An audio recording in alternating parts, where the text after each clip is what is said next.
Chào các bạn nhé. Mình có cái quạt đeo cổ này các bạn. Nó bị tình trạng là hư một bên nha các bạn. à, Khách báo là nó không có chạy. Đó, nó đã chạy rồi. Nó đã soi nhưng mà chỉ có một bên thôi nha các bạn. Bên này hoạt động và bên này thì không. Đó, bên này thì không có gì nha các bạn. Bên này ha.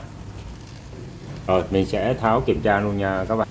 Cái quạt này á, để cho không có chảy mồ hôi ở cổ đó các bạn.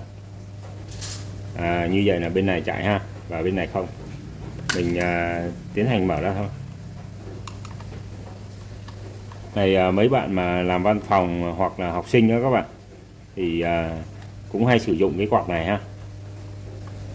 Mình cũng ít có gặp trường hợp mà thấy sửa quạt này đó các bạn. Chưa có phổ biến sử dụng.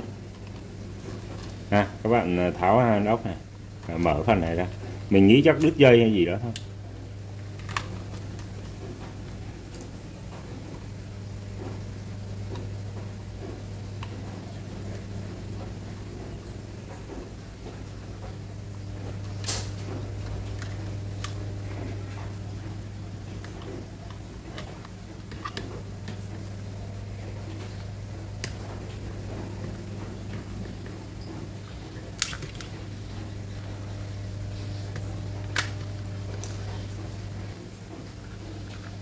Các bạn mở cái nắp này lên ha, giật lên nào.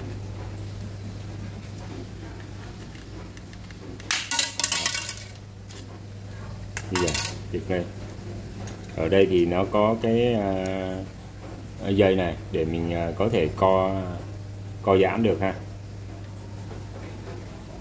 Cái keo này phải cán cố định nha, hiện tại nó đã bung. Đó, và đây là phần quạt này. Quạt đó nha các bạn. Như vậy thì mình sẽ phải mở tháo ra hết luôn, kiểm tra.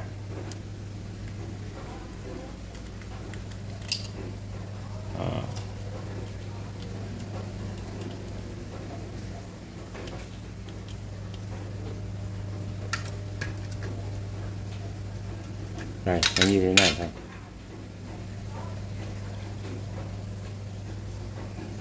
Cũng téo téo ha. Ủa, giờ nó này chạy rồi các bạn. Như vậy khả năng nó bị kẹt cái gì đó thôi ha. Giờ nó này chạy bình thường nè.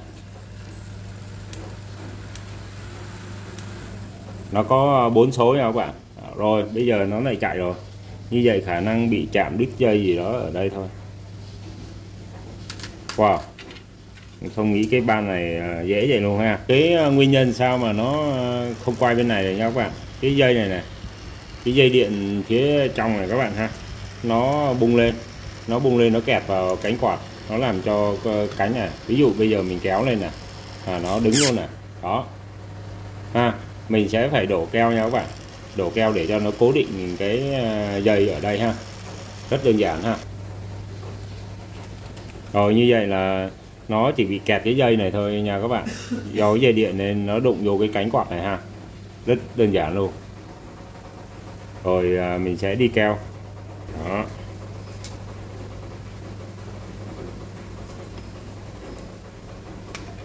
Rồi, cái này thì quá đơn giản rồi.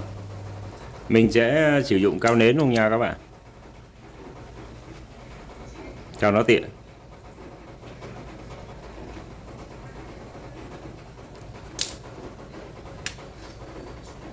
Rồi mình sẽ chặn ở cái phần dưới này để cho dây điện nó không có bị bung lên nữa nha các bạn. Rồi.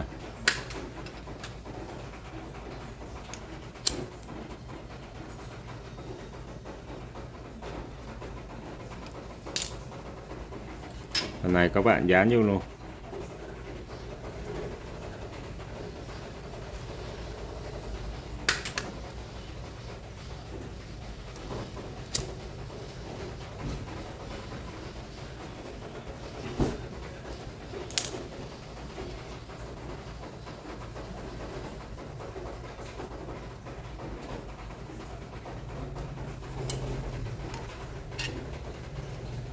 Sau đó mình sẽ tiến hành gắn luôn nha các bạn.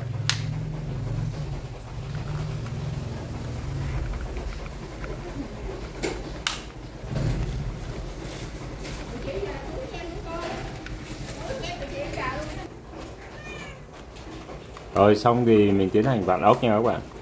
Các bạn đam mê sửa chữa thì gặp cái ban bệnh như thế này các bạn rất là thấy dễ chịu ha.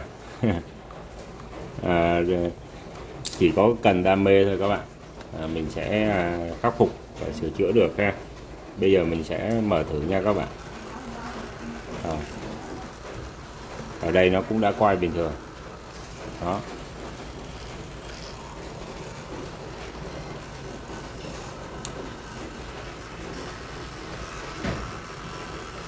Nó đã mát rồi ha. Đó, đơn giản như vậy thôi. Rồi, cảm ơn các bạn đã xem video của mình nha. Chào các bạn nha.